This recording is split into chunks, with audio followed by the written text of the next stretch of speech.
Historias budistas. La persona laica que ofrendó un ashram al Buda, parte 4 de 8, en Entre Maestres y Discípulos.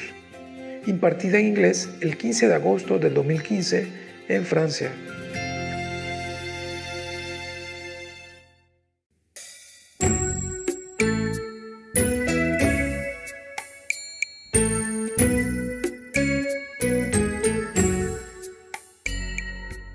After that, the Buddha saved Udbekajip 1,000 person.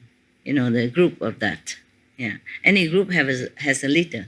So this leader called Udbekajip and his 1,000 subordinate also became Arhat. And then the third time, he saved Sariputra, Malagayana, and many of their own disciples, like disciple of Sariputra, disciple of Malagayana, etc.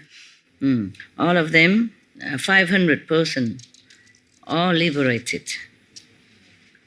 And then these people became meritorious enough, and they have enough power to be able to liberate other beings as well. That's why we call them Sangha, the assembly of saints. Yeah, the Prime Minister Tudak heard all that. Oh, he feel, wow, precious news. So happy. He feel like his body has become so soft, like he has no more power to resist anything. So happy. Yeah. And then he put his palm together, so excited, so happy. He couldn't wait until tomorrow morning to see the Buddha and the Sangha. Yeah. Because his heart is so sincere. So suddenly, even though it's midnight, after midnight, it's very dark already. But he saw the whole earth is brightened with light from heaven, it's all so very bright, like daytime, more than daytime. Therefore, he's even more and more happy and believe in the Buddha. And then he doesn't wait until morning. He went all the way to Layperson country to find the Buddha. Yeah. But when he walked out of the country, he saw originally he wanted to go to the next country, Layperson. He didn't want to wait until morning to go to see the Buddha because he saw the light and brightened like that and heard all this story about Buddha. So he was so hurry. In the middle of the night, he wanted to go out, to see the Buddha, not wait the Buddha to come. And then after he leave the citadel, the city wall, he saw a little worship place on the roadside. They worship some heaven being, Diva or something. And then he went inside, he bowed to that statue inside. And then suddenly he forgot about wanting to see the Buddha. He doesn't feel desire to see the Buddha anymore. And then suddenly the whole earth become darkened again, so dark. And he was so scared, maybe animals or ferocious thing will kill him. So he don't dare. He don't dare to continue. So he planned to go back inside the city and wait until tomorrow morning. Lucky for him, he had a very good friend already died, but he born into one of the high heaven. So he looked down, he saw him feeling so repentant. Yeah, so he flew down. He manifested himself in front of him as a human being. And he said to him, lay believer, do not feel so repentant, don't feel so sorry. If you go to see the Buddha, you will have immeasurable merit, comparable to 100 of the cart with full of jewelry and precious things. Yeah. Even if you just walk one step toward the Buddha, it's more than that, more than 100 cart of jewelry and precious. If you go to see the world honor one, even you become more meritorious than cannot even talk about.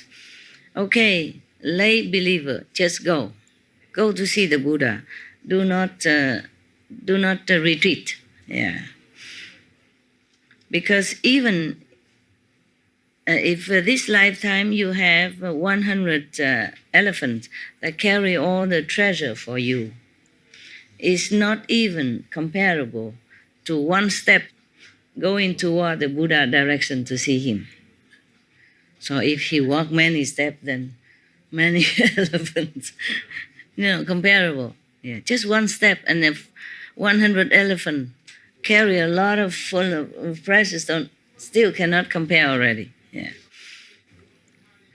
And then the merits even more than that I cannot count. You go now, believer, go, follower, go. Do not retreat, do not feel worry. Yeah.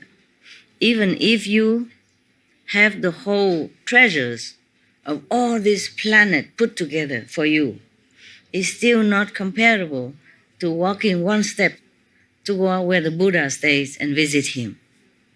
Even then, the merits even more than that I cannot compare and count for you.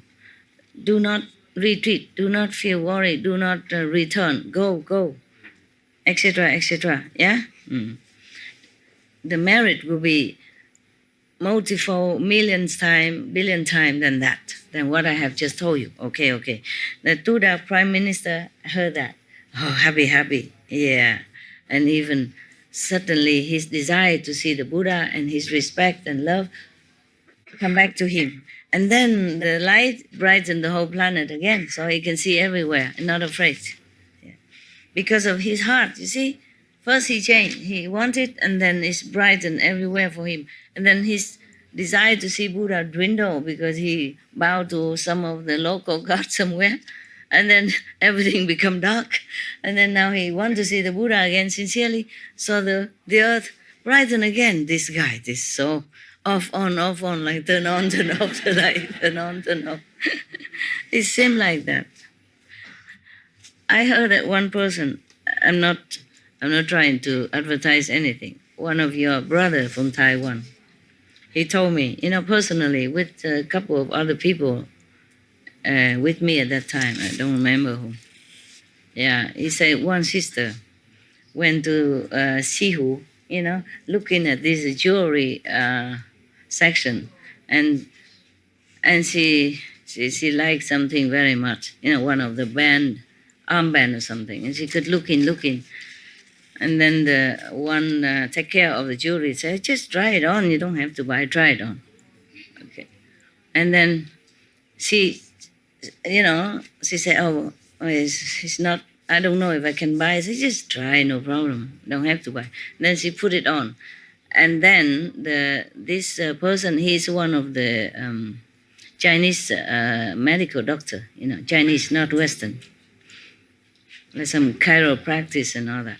He and his friend next to him saw that her body from the toe on go all the way, gently they change, brighten, light all over, from here down up to here. And then it's up to here, when it's up to here, she suddenly take that band off, and then the light stopped right there.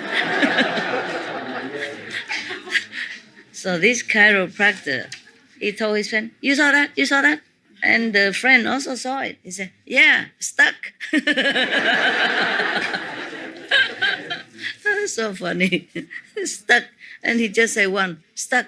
He said in English. All the while he told me a story in Chinese, but then when he talked about the friend says stuck, he said it in English. So very cute.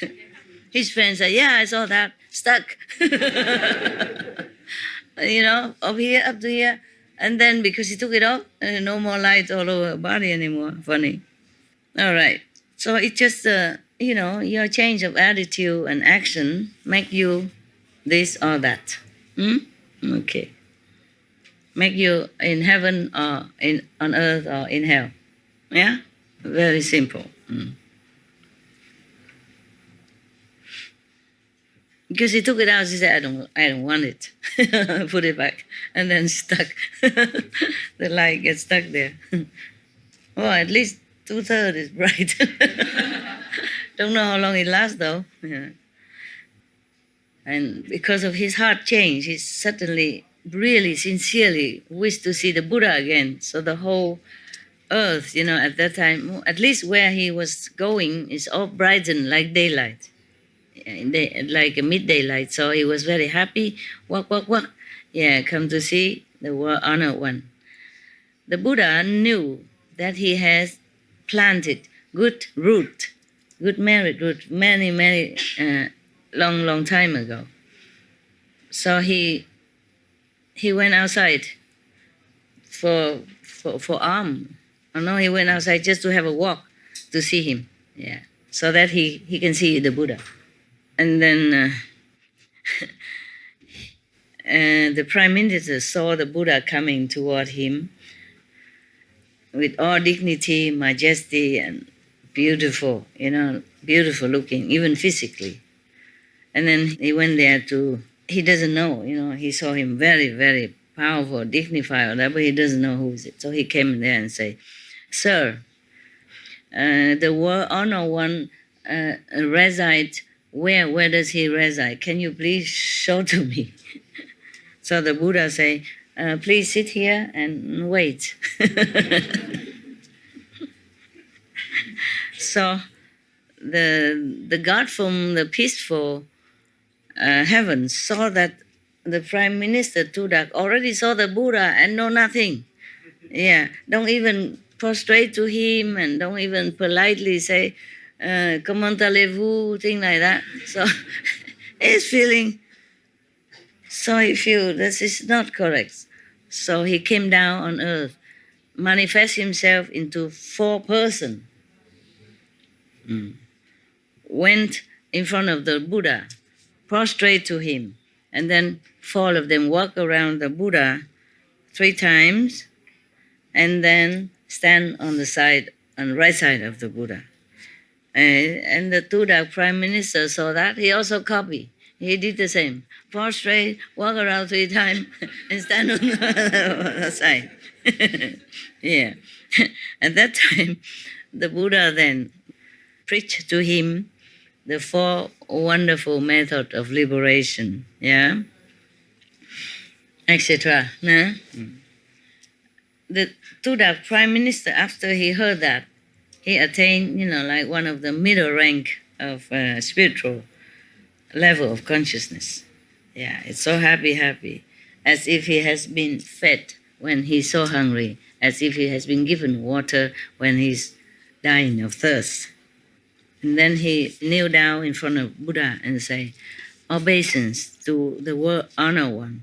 In a Save city, how many people just listened to your preaching and became enlightened, like me? Yeah. Please, can you tell?" So the Buddha say, in a Save country or city, no second person enlightened like you just now. Most of them having wrong concepts, following some wrong kind of religions or wrong belief.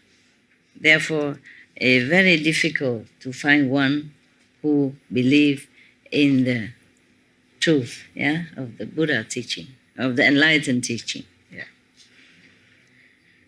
So the Tudak said to him, obeisance to the world honored one. I will invite you.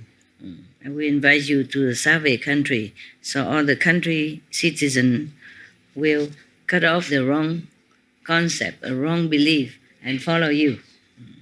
The Buddha say, being a monk, being a renunciate monk, we cannot stay mixed together with lay people. If we have a place like, because it's a different country, so if he go there, he cannot just sit around with everybody. If we have some ashram, yeah, pure and clean, then it will be more convenient to preach over there.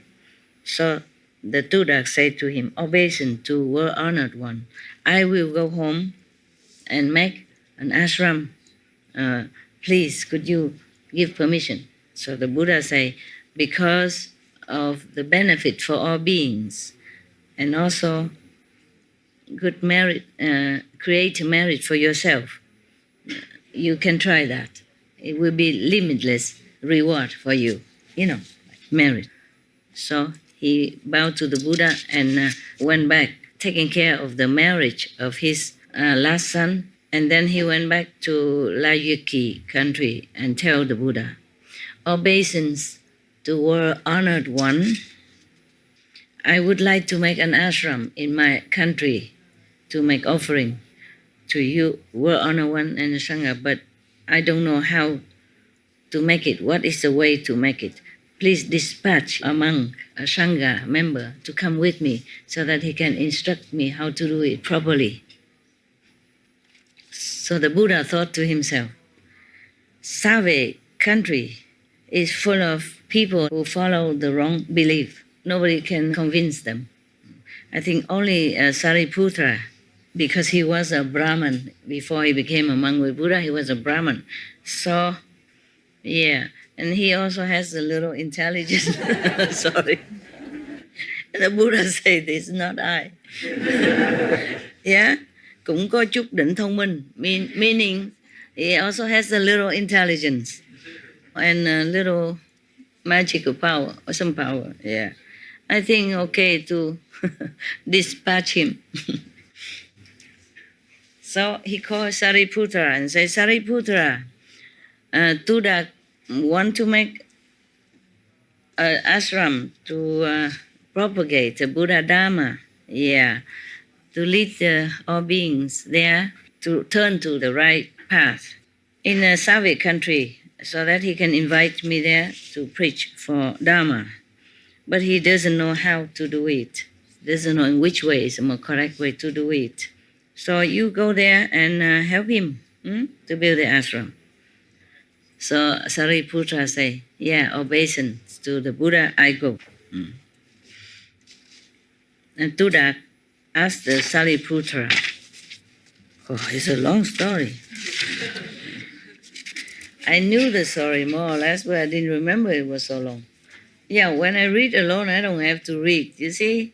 And I had a lot of time. I choose when I have time to read, so I didn't feel long. And now here, all of you with open mouth, open eyes, open ears. I look at all of them. Yeah, some of them open mouth all the time. You listen with your ear while you open your mouth.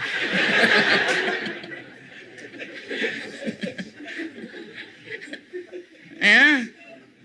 What is the reason the mouth keep open? Eyes is to see me, ears to hear me, mouth do what? Mouth, what do? Can you please enlighten me? The Tudak Prime Minister asked Sariputra, respected Reverend, how many miles can the Buddha walk every day? So Sariputra say, the world honored one can travel like every day half a mile, more or less like that. So Yotung, I don't know, actually. It's a different measurement at that time, where maybe a couple of kilometers or something like that, or maybe more than that. Yeah? It is as fast as the wheel steering king. Yeah? It's a diva king. Okay. So from then he went home from his city, Vương all the way to where the Buddha now. Every 20 kilometers, 20 yam, I don't know. How much is a yam? Anybody know? Huh? Like kilometers. What? Kilometers? So every 20 kilometers he make a resting place. Yeah? Yeah. All the way up to Savage country. Yeah. 20 kilometer rest one time is okay? Walking? Yeah? Too far? Too far. Then it cannot be yum. I don't know. Yeah, yam nowadays we translate it as miles, but then maybe every 10 kilometers, huh? Yeah, huh? Okay. Every 10 kilometers. Dặm là Mai biết rồi, nhưng mà cái dặm hồi đó chắc nó khác cái dặm bây giờ đó ba. Cái dặm ở bên Ấn Độ nó còn khác cái dặm bên Mỹ nữa. It's a different miles in India at that time, you know, and now they count it as mile in America. It's completely different. So I tell her maybe it's different because every 20 kilometers have one resting place, and it's too long for the Buddha, right? All right. Anyway, he made many of that, you know, all the way up to Soviet country. So when they arrived in their house, both of them resting a few days to recover their strength, because walking so long and thinking and measuring and all that, it takes a lot of energy, huh? So both of them, Sariputta and the Prime Minister, take a rest together.